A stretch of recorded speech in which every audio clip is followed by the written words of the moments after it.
cosas que te quiero agradecer. Tú has sido fiel cuando menos lo merecí, cuando menos lo merecí. Has transformado lo vil del mundo, me rescataste cuando menos lo merecí, cuando menos lo merecí.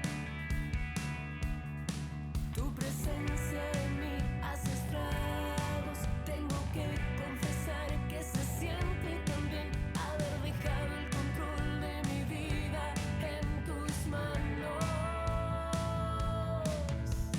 Mi Jesús, Jesús, a ti me rindo. Mi Jesús, Jesús, tú eres el autor del cambio en mi corazón.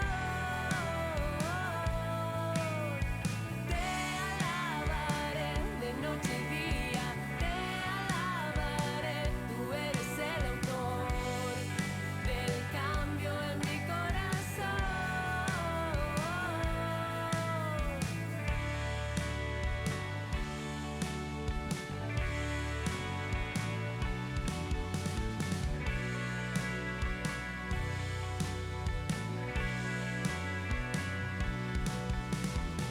Hay tantas cosas que te quiero agradecer.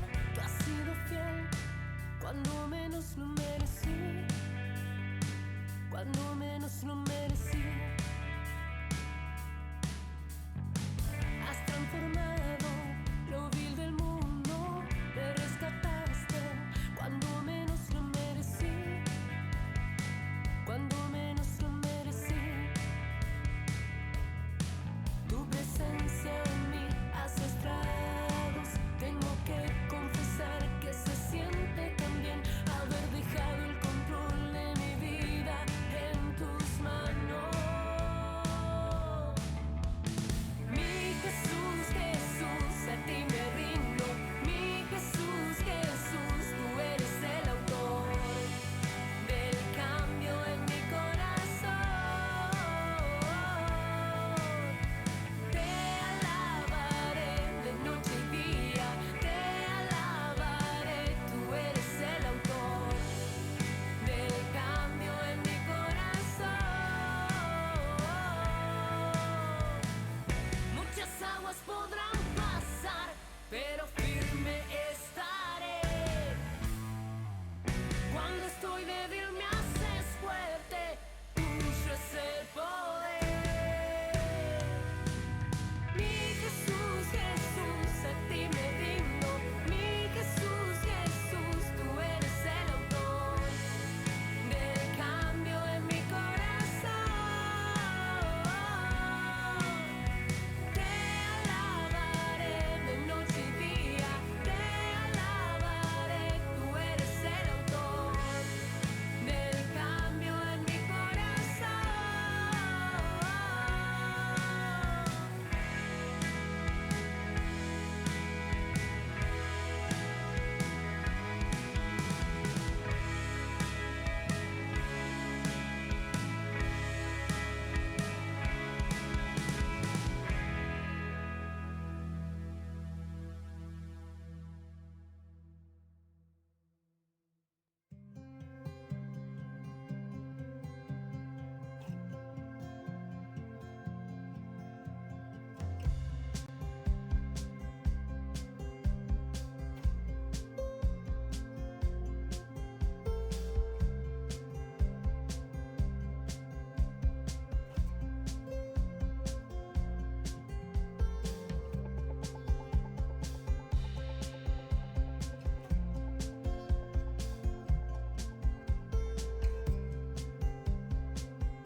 Jesús dijo muchas cosas acerca de sí mismo y se comparó con otras, tal vez a manera de metáfora. Él dijo ser el pan del cielo, la resurrección, él dijo ser la vid y nos dijo que nosotros éramos los pámpanos. Él dijo ser la luz, el buen pastor. Pero hay algo que supera a cualquiera de estas comparaciones que Jesús hace. Es algo que él dijo sobre él y se encuentra en el Evangelio de Juan, en el capítulo 14 y versículo 6, donde Jesús dijo de la siguiente manera: yo soy el camino y la verdad y la vida. Nadie viene al Padre sino por mí. Creo que esta es una de las declaraciones de Jesús más contundentes sobre su persona y su función en este mundo. Esta declaración lo llevó a una situación límite, por así decirlo, al exponerse de esta manera, al revelar esto acerca de sí mismo, trajo sobre él una situación bastante complicada. ¿Por qué? Porque Jesús, con esta definición que él dio, se asemejó a Dios. Dijo ser Dios, dijo ser aquel que nos puede llevar a Dios. Así que imagínese en una cultura como la hebrea, tan celosa por las cosas de Dios, una cultura monoteísta y muy cerrada, piense usted que esta declaración fue realmente explosiva. Jesús habló sobre sí mismo y obviamente esto le representó una gran responsabilidad, la cual tuvo que asumir y hacer frente. Además, esta declaración, usted sabe, pone en crisis a los distintos tipos de religiones, a los distintos tipos de creencias, a los sistemas religiosos que dicen llevarnos a Dios. Jesús confronta estas ideas humanas con esta declaración absolutamente divina. Es cierto que aún en el cristianismo muchos pueden llegar a opinar que se puede llegar al cielo sin la necesidad de Jesús, a través de buenas obras, a través de una buena conciencia. Sin embargo, vamos a ver, según la declaración de Jesús, que no hay ninguna otra forma ni ninguna otra manera de llegar a Dios. Así que veamos estas tres creencias que Jesús quiere que nosotros adoptemos para que podamos ser salvos. La primera de ellas, Jesús dijo ser el camino. ¿El camino a qué? El camino a Dios, obviamente. Uno de los problemas más grandes de las personas, de los caminantes, de los peregrinos o de los nómades, es la desorientación. Se ha comprobado que dejando una persona en un lugar amplio y abierto, como puede ser una selva o puede ser un desierto, terminará siempre caminando en círculos. Probablemente esto sea por el giro de la Tierra y la orientación que hacemos muchas veces con las estrellas, y al movernos, eso también va a confundirnos y va a desorientarnos y terminaremos también caminando en círculo. El problema espiritual es que los hombres también caminamos en círculo. ¿Por qué? Porque el pecado hizo estragos en la relación Dios-hombre, hombre-Dios, y borró toda posibilidad humana de poder acercarnos a Él. Por eso estar desorientado en esta vida representa caminar sin sentido. Y usted sabe que caminar sin sentido es perder el tiempo, es gastar energía, es gastar dinero y sobre todo es gastar nuestro tiempo, que creo que es lo más valioso que podemos tener como recurso nuestro en esta tierra. Porque uno va a consumir energía inútilmente. Los años pasan y muchas veces las personas no obtienen nada a lo largo de tantos años. Tal vez usted conozca personas que estén en esta situación, o tal vez usted mismo sea esta persona que caminó durante tantos años, hizo tantas cosas y hoy se mira y dice, finalmente parece que no tengo nada. Y nunca se pueden alcanzar los ideales cuando uno camina en círculo. Nunca llega a la meta. Siempre termina volviendo al mismo lugar. Y esta es una gran desgracia en esta vida. Siempre volver a el punto inicial. Siempre volver a foja cero. Y nunca poder avanzar en línea recta. Por eso Jesús nos dice que Él es el camino y nosotros tenemos que transitar por Él. ¿Por qué? Porque un camino es una estructura que tiene la función de facilitarnos el paso o el tránsito. Para la época de Jesús era muy común conocer los caminos romanos. Tal vez eran estos caminos lo que Jesús estaba tratando de citar. Porque a través de los caminos todas las personas podían llegar al destino que planeaban o al destino que habían pensado. Obviamente un camino tiene principios que me gustaría compartirle. El primero es para caminar, no para descansar. Para descansar hay otros lugares. Hay sillas, hay bancos, puede ser su casa. El camino es para caminar. Segundo principio que entendemos, que si hay un camino es para andar por él, no por la banquina, no por el costado. Todos conocemos el peligro de pisar la banquina cuando conducimos en una ruta, cuando vamos con un coche. Pisar la banquina puede representar un accidente grave e inclusive la muerte. ¿Qué será pisar la banquina en la vida? Bueno, es estar al límite, es ir por el borde y tal vez arriesgándonos a perder nuestra propia vida. El camino tiene un solo sentido de circulación. Si uno va, es porque esa es la dirección donde hay que dirigirse.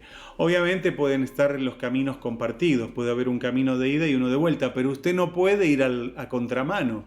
Va a producir un accidente, se va a matar. El camino tiene un solo sentido.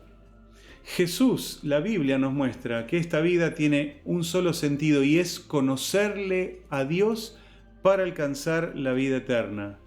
Otro principio del camino es que uno va adelantándose a lo nuevo y dejando atrás lo viejo. Esto es una buena ilustración que podemos usar para nuestra vida. Alcancemos cosas nuevas. Sueñe algo nuevo y vaya dejando atrás aquello viejo que sirvió en un momento, pero tal vez ya está caduco. Es anacrónico, ha pasado de moda. Tal vez está viviendo de glorias pasadas o de recuerdos. ¿Por qué mejor no proyectarse al futuro y caminar por este camino hacia un futuro seguro? Y, por cierto, un camino siempre lleva a un destino. Quien sigue un camino siempre va a llegar a un destino, va a llegar a un lugar. Mira entonces todo lo que Jesús nos ofrece. Nos ofrece transitar por Él mismo, porque Él se ofrece como el camino. Quiero tal vez desestimar un poco aquella frase poética de un cantautor que dice: caminante no hay camino, se hace camino al andar. En un sentido espiritual esto no es cierto. El camino ya está hecho. Usted no tiene que hacer nuevos caminos. Podrá hacer nuevos caminos en esta tierra, pero en un sentido espiritual no aplica. El camino ya está hecho y el camino se llama Jesucristo, porque Él vino a facilitarnos el paso a Dios. Nos era absolutamente imposible llegar a Dios por nuestros propios medios. Es un verdadero imposible humano, pero gracias a Jesús, que es el camino, podemos hoy llegar al Padre. ¿Por qué hay tantas religiones? Porque ninguna conduce a ningún lugar. Y fundamentalmente no nos están llevando a Dios. Por eso existen tantas religiones y se siguen creando religiones nuevas, porque ninguna de ellas tiene un buen destino. Jesús, que no es religión, tiene un buen destino para nosotros y es la salvación de nuestra alma. Por eso Jesús es un camino seguro para tu vida, para mi vida y para todos los hombres. ¿Cuál es la segunda declaración de esta fe salvífica que Jesús dijo? Él dijo ser también la verdad. Qué difícil es definir la verdad, y tal vez es mucho más difícil saber la verdad. Me ha pasado en muchas oportunidades cuando tuve que hablar con personas, cuando uno escucha las dos campanas y finalmente uno no sabe quién está diciendo la verdad. Tal vez los dos, tal vez uno, tal vez a medias. Cuántas posibilidades que tenemos. Pero uno termina con una cierta duda, un interrogante, que no sabemos finalmente si se nos está diciendo la verdad. Creo que los argentinos tenemos todos una experiencia bastante común en cuestiones políticas. No sabemos nunca si nos están diciendo la verdad. Pilato tuvo esta duda. Él le preguntó a Jesús, y eso lo encontramos ahí en el Evangelio de Juan, en el capítulo 18, versículo 38. ¿Qué es la verdad?, preguntó Poncio Pilato. La verdad de la verdad es esta, es que puede tener 4 puntos de definición diferentes. Y me gustaría compartírselos. Tal vez si tiene un lápiz para poder copiar, un bolígrafo con un papel, sería interesante que copie estas 4 definiciones. Si no alcanza, bueno, después haga rewind, retroceda en el mensaje y podrá copiarlo. Lo primero, hay una verdad que es subjetiva. Usted tiene su verdad, yo tengo mi verdad sobre un montón de situaciones de la vida. Es una verdad que está basada en el sujeto y que tiene que ver con su conocimiento, con su experiencia, con su punto de vista, que tiene que ver con su lenguaje, con su forma de expresión. Una ilustración de esto es aquel joven que dice: yo estoy solo en este mundo. Estoy solo en este mundo. Es una verdad totalmente subjetiva. Él no está solo. Él comparte la vida con un montón de personas. Se sube a un colectivo o tiene que ir a comprar a un negocio. Entonces, fíjese en qué consiste esta verdad. Verdad subjetiva es lo que la persona cree que es la verdad. Puede haber una verdad objetiva. Esta verdad objetiva está basada en la razón, en la lógica, en el método científico y que de alguna manera habla de las propiedades que se mantienen inalterables. ¿Qué ilustración podríamos dar de esto? Bueno, todos sabemos, 1 más 1 es igual a 2. Sin embargo, en la Facultad de Ciencias Exactas, un profesor demostró en el pizarrón con un cálculo inmensamente largo que 1 más 1 también puede ser 3. Entonces, ¿dónde estamos parados? Si esta es la verdad objetiva, a veces también tiene aristas diferentes. Podríamos hablar de una verdad relativa, que es una verdad incompleta. Es parte de la verdad, pero no es toda la verdad. ¿Qué ilustración podríamos usar? Bueno, una persona que dice: los autos funcionan con nafta. ¿Es cierto? Sí, pero no solo con nafta. Necesitan otros líquidos. Por ejemplo, el aceite necesita un líquido refrigerante, necesita un comburente que es el aire, necesita también un sistema eléctrico, necesita ruedas, necesita un chofer. No solo con nafta funciona el coche. Por eso decimos que esta es una verdad relativa. ¿Cuántas verdades relativas manejamos en la vida creyendo que son absolutas y son simplemente relativas? Y luego tenemos la verdad absoluta. La verdad absoluta es una verdad que existe por separado de cualquier otro elemento o cualquier otra circunstancia que pueda existir. Solo la podemos conocer en parte. De ninguna manera los hombres en esta tierra y con esta fragilidad y con esta poca capacidad que tenemos en nuestro cerebro, podremos conocer la verdad absoluta. Pablo dijo en el libro de 1 Corintios capítulo 13, versículo 12 de la siguiente manera: ahora vemos por espejo oscuramente, mas entonces veremos cara a cara. Ahora conozco en parte, pero entonces conoceré como fui conocido. Mire, este texto que acabo de leerle tiene más de 2000 años. Pablo ya tenía conciencia de que lo absoluto no puede conocerse. Hoy conocemos en parte, una parte de lo absoluto. Y quiero decirle que Jesús es la verdad absoluta de Dios. Él dijo, el que me ha visto a mí, ha visto al Padre. Así que Jesús es Dios. Es la verdad absoluta de esta humanidad, pero aún así lo conocemos en parte. Él fue dado a conocer en parte, es la segunda persona de la Trinidad, pero lo hemos conocido en parte. Esta parte que hoy conocemos, bueno, está revelada fundamentalmente por la Biblia, que es la palabra de Dios. Pero luego lo podemos conocer experiencialmente a través de una relación con Él. Y aún así, sumando todo, todavía conocemos en parte. Pablo dice que llegará un día cuando conoceremos lo absoluto como hemos sido conocidos nosotros. Pero hoy, aun conociendo en parte, es más que suficiente para alcanzar la salvación. Por eso Jesús dijo ser la verdad. Pero hay otra creencia que está escrita en este pasaje que acabamos de leer de Juan 14:6. Jesús dijo ser la vida. La vida es el misterio más grande que existe, aún mismo para la ciencia. La ciencia puede manejar la vida, pero no puede crear la vida.